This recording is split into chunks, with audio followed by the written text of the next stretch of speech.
next? Well, anong hindi? Okay. Her boss is really a good friend, no? May nabasa kasi ko kanina, di ba? So, wala yun. Wala. He's just a good friend and nagkaroon siya ng operation sa kanyang tuhod.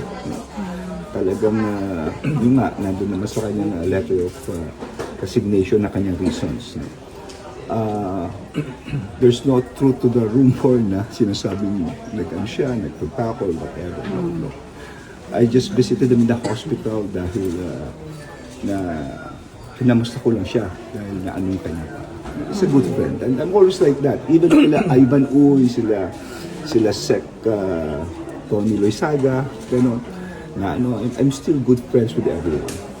Ano lang. So sir, yung resignation niya po ay voluntary, hindi po siya pinag-resign? Yes, it's voluntary. It's voluntary, yes.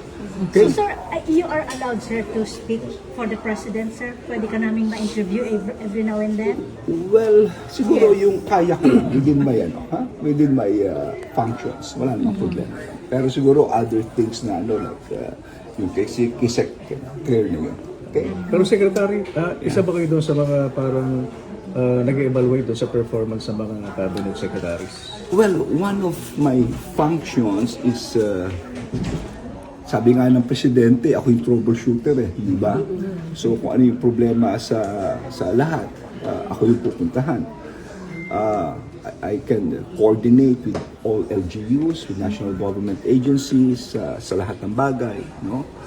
In fact, ngayon pa lang pinag-uusapan na namin na how to make sure na sa grassroots talagang maramdaman ng gusto. No? Ramdam naman, pero how can it be more efficient pagdating sa baba? So yun ang ginagawa namin. And probably in the weeks to come, yung gagawin namin sasabihin ko rin sa inyo.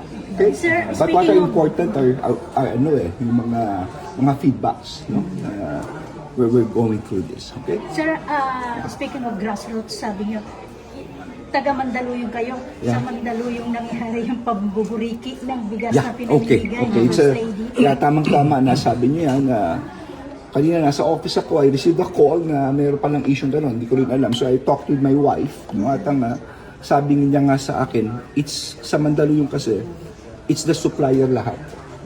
Even the packaging, lahat ito sa kanila. At inamin naman ng supplier na nagkamali raw sila. If I'm not mistaken, I don't know if it's 25,000 or 29,000. Out of 25,000 or 29,000 bags, 50 approximately lang ang may problema, 50 bags. At papalitan daw ito ng supplier. So what is important, nagkaroon ng investigasyon, inamin ng supplier, at blacklisted na itong supplier na to and other legal options pinag-aaralan ng City of Mandaluyong para hindi na Ano pong supplier ito, sir? Kung pwede pong... yeah, I'm not sure Hindi ko pa alam kung ano ito. Yun lang ang naibanggit sa sa akin. Mandaluyong lang siya, sir? I don't really know kung saan ito. No? But yun ang lumalabas na parang investigasyon naman yan. Secretary, There are rumors na ang susunod ang DICT Secretary. Any information? Well, I have no knowledge about it. I'm sorry. No, I'm not. Sorry, first day ko lang sa opisina ngayon. At kayo pala magiging kapitbahay ko. So, araw-araw din tayo makikita. Same number, Ivan. So I'm sorry, umuulan ngayon. No? Siguro, part of the at thank you. Thank you, sir. Kala ko picture taking lang.